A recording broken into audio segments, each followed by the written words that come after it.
এবার ড্যান্স ফ্লোরে গিয়ে আমি আর জাঙ্কুক সেন্টারে গিয়ে দাঁড়াই। সব ফোকাস যেন আমাদের উপরে। আমি আর জাঙ্কুক ধীরে ধীরে ডান্স করতে থাকি। দুজনে যেন দুজনের চোখের মধ্যেই হারিয়ে গেছি। এতটাই বিভোর হয়ে গেছি যে কখন গান শেষ হয়ে গেছে তার কোনো খেয়ালই নেই। গান শেষে সবাই হাততালি দিল, আর সবার হাততালির আওয়াজে আর প্রশংসায় তখন আমাদের ধ্যান ভাঙে। জাঙ্কুকের বন্ধুরা তো আমাদের নাকি best couple in the world award দিয়ে দিয়েছে। অবশেষে সব অনুষ্ঠান শেষে আমরা বাড়ি ফিরছি। সবাই খুব টায়ার্ড। আসার সময় আমাদের সাথে বসতে না পারলেও যাওয়ার সময় ঠিকই আমার সাথে প্রাইভেট গাড়ি বসলো জিমিন আর জেনি, আর ভাইয়া আর আব্বু আম্মু অন্য গাড়িতে ছিল। সুগা ভাইয়া এবারেও বসতে পারলো না আমাদের সাথে, আর ইয়োনো বেচারা তো প্রথমেই উঠতে পারলো না, শেষে উঠতে পারলো না। আর কারণ হচ্ছে একমাত্র জাঙ্কুক আমাদের ড্রপ দেবে বলেছে, তাই ইয়োনো মানতেই চাইছে না। পরে ইয়োনো কোনো রকমে গুতগুতি করে আমাদের গাড়িতে বসে। আমরা বাসায় চলে এসেছি। যাওয়ার সময় জাঙ্কুক আমাকে কয়েকটা উপদেশ দিয়ে গেল, আর জিমিন আর জেনি আর ইয়োনো মিলে তিনজনেই হাসছে। এই তোরা হাসছিস কেন রে? বিয়ের আগে এত উপদেশ? তোর জামাইটাকে আমায় দিয়ে দে না রে প্লিজ। জেনি রে, মার যদি না খেতে চাস চুপ হয়ে যা। ওই দেখ জামাইকে খোঁজায় কেমন রাগ মাথায় উঠে গেছে। জিমিন, জেনি, তোরা কি চুপ করবি? তারপর আমি আর এক মুহূর্ত দেরি না করে বাসার ভেতরে চলে আসি। এসে দেখলাম ড্রয়িং রুমে সবাই বসে আছে। আমরা সবার শেষে এসেছিলাম। এবার রুমে এসে আমি আস্তে আস্তে সব গয়না খুলতে থাকি। আংটিটা ধরার আগে মনে হলো, আরে এটা তো আমার বিয়ের আংটি।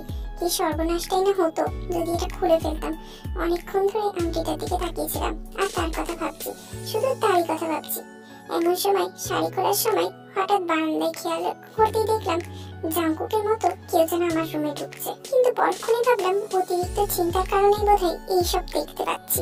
সারাক্ষণ জাঙ্কুককে দেখছি, কিন্তু হঠাৎ দেখলাম আমার কল্পনার সামনে সে আমার চুটকি বাজিয়ে বাস্তবে ফিরিয়ে আনতে চাইছে। ওই কি এমন চিন্তা ভাবনা করছো? আমি এসেইছি, তোমার কোনো হুঁশই নাই? তাহলে ওটা কল্পনা না, সত্যি ছিল? আরে আমি তো আপনার কথাই চিন্তা করছিলাম। আপনি যখন বারান্দা দিয়ে ঢুকছেন তখন আমি মনে করেছি অতিরিক্ত চিন্তার কারণে আমি এমন দেখছি। এবার জাঙ্কুক তো এমন হাসিতে ফেটে পড়ে যে বিছানাতেই লুটোপুটি খাচ্ছে, কড়াকড়ি খাচ্ছে।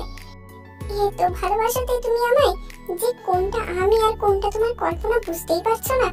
বাই দ্য ওয়ে, তোমার পেটটা তো অনেক সুন্দর। তোমার পেটের ডান পাশের তিলটা জাস্ট অসাম। এতক্ষণে আমি খেয়াল করলাম যে আমি কি হালে দাঁড়িয়ে আছি। লজ্জায় মাথা আবার নিচু হয়ে গেল। আমি গিয়ে ওয়াশরুম থেকে ড্রেস চেঞ্জ করে আসি, কেমন? কেন? এখানে করো, আমার সামনে। মানে? আচ্ছা ঠিক আছে, ওয়াশরুমে গিয়ে শাড়ি চেঞ্জ করে আসো, কিন্তু বিয়ের পর আমার সামনে চেঞ্জ করবে। এটা শুনে আমার লজ্জা এক গুণ না, দ্বিগুণ না, বহু গুণ বেড়ে যায়। গাল তো লাল হয়ে গেছে। আমি গিয়ে চেঞ্জ করে আসলাম। এতক্ষণে খেয়াল করলাম যে ও কিভাবে এসেছে। একটা হোয়াইট কালারের গেঞ্জি আর একটা এমনি নর্মাল ট্রাউজার। মাথার চুলগুলো এলোমেলো, কপালের মধ্যে এসে পড়ছে। আমি গিয়ে চোখের সামনে থেকে চুলগুলোকে আস্তে করে সরিয়ে দিলাম। অমনি ধপ করে আমাকে নিজের কোলের মধ্যে বসিয়ে নেয়। এই এটা কি করছেন আপনি? কেন? বউকে আদর করছি। প্লিজ ছাড়ুন না, আনইজি ফিল হচ্ছে তো। হতে দাও। আমি একটা শার্ট আর টপস পরেছি আর সাথে প্লাজো, যার জন্য ওর উন্মুক্ত বাহু আমার শরীরের সাথে লাগছিল। ও আমার অবস্থা বুঝতে পেরে আমাকে ছেড়ে দেয়। এরপর নিজেকে সামলে নিয়ে বলে, আমি আসছি। নিজের খেয়াল রাখবেন। সকালে আমার একটু বেশ দেরি করে ঘুম ভাঙে, তাই উঠে দেখি সবাই রেডি হচ্ছে। জেনি আমাকে দেখে পর বলে, তাড়াতাড়ি রেডি হতে, তোর বিয়ে শপিং করতে যাব। কি? এই সাত ভোরবেলায় কেউ শপিং করতে যায় এত সকালে? এত সকালে। তারপর আর কি করে, আমি রেডি হয়ে নিলাম। বাড়ির সব মেয়েরা মিলে শপিং এ যাচ্ছে, শুধু ছেলেরা বাদে। আম্মু, ছোট আম্মু আর ফুপু আমার জন্য লেহেঙ্গা চয়েস করছিল। একের পর এক আমার গায়ের উপর দিচ্ছে আর দেখছে আমাকে মানাবে কিনা। লাল, সাদা, খয়েরি, লাল, খয়েরি, মেরুন, না জানি আর কত কালার ট্রাই করে ফেলেছে। শেষে সাদা আর হলুদ কালারের লেহেঙ্গা চুজ করে। গয়নাগাটি দেখতে দেখতে প্রায় 3 ঘন্টা লাগাই দিয়েছে। আর বর্ণনা না হয় আমি নাই দিলাম।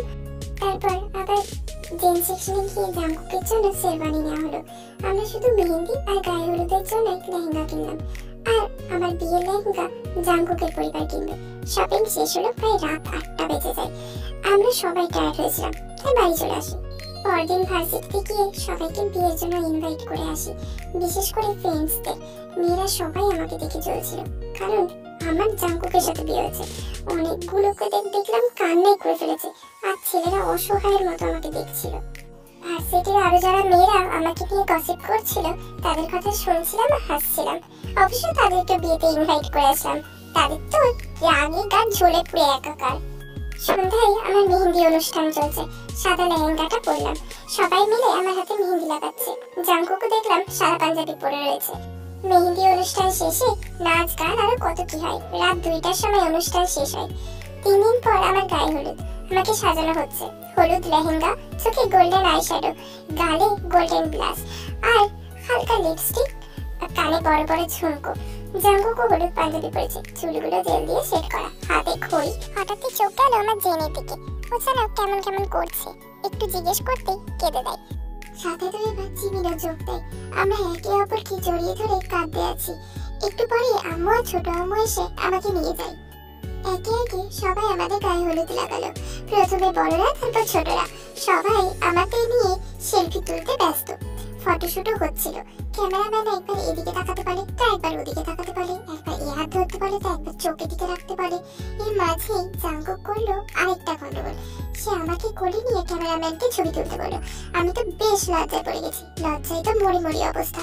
সবাই হা করে জাঙ্কুক আর আমার দিকেই তাকিয়ে আছে, আর অন্যদিকে জেনি তো চিৎকার করছে, ফাটাফাটি দুলা ভাই, এই না হলে আমার দুলা ভাই। Thank you. উফ, এদিকে লজ্জা শরম বলতে কিচ্ছু নাই। গানের অনুষ্ঠানের মাঝে ছেলেরা মেয়েরা কম্পিটিশন করে নাচ করছিল, কখনো ছেলেরা তো কখনো মেয়েরা, মানে জগা খিচুড়ি অবস্থা। আর এদিকে ক্যামেরাম্যান তো ফটোশুট করেই যাচ্ছে। ভোর 5টা বাজলে এদের হুঁশ আসে, আর জাঙ্কুকের পরিবারে চলে যায়। এবার আমি ড্রেস চেঞ্জ করে খেয়ে নিলাম, কারণ সারাদিন আজ খেতে পারবো কিনা সন্দেহ আছে। আমাকে কোলে রূপে সাজানো হচ্ছে। লাল লেহেঙ্গা, ভারী ভারী গয়না, নাকে নথ, কপালে টিকলি, হাতে ভারী ভারী চুড়ি। আমার অনেক অস্বস্তি হচ্ছে। সাজানো হয়ে গেলে পার্লারের লোক চলে যায়, আর তখনই দেখলাম কোলে রূপে কেউ একজন রুমে ঢুকছে। এ তো আয়ু। তোর এত বড় সাহস, তোকে সতর্ক করা সত্ত্বেও তুই জাঙ্কুকে বিয়ে করতে যাচ্ছিস, তাই না? মানে কি বলতে চাচ্ছ তুমি? মানে এই বলে সে আমার মুখে কিছু একটা স্প্রে করে। সাথে সাথে আমি অজ্ঞান হয়ে যাই, আর আমাকে আলমারির মধ্যে ঢুকিয়ে রাখে, আর সে ঘোমটা দিয়ে বসে থাকে। অন্যদিকে জেনি আর জিমি আমাকে দেখতে এলে আয়ুর তো ঘাম ছুটে যায়। যদি একবার শ্বাস দেখতে যাই তখন আই এম সো হ্যাপি, অবশেষে তোদের বিয়েটা হচ্ছে। হ্যাঁ রে, তোকে খুব মিস করবো জানিস। মা, ভুলেই গেছি, আমরা তো তোর শ্বাসটাই দেখলাম না রে। ও হ্যাঁ, ঠিক বলেছিস তো, চল দেখি। জিমিনা জেনি মিলে ওদের ঘোমটাটা তুলতে হবে, ঠিক এমন সময় একজন মহিলা এসে তাদের বলে, আপনাদেরকে আপনাদের মামুনিরা ডাকছে। কিন্তু কেন? জানি না, তবে উনি এক্ষুনি যেতে বলেছেন। ধুর, জিমিন চল, এই শ্বাসটাই দেখা হলো না। আচ্ছা চল। এবার যাওয়ার সময় জেনি আলমারির বাইরে কিছু একটা লক্ষ্য করলো। উফ, কি রে জেনি, আমাকে যেতে বলে নিজেই তো দাঁড়িয়ে পড়লি, চল। হ্যাঁ চল।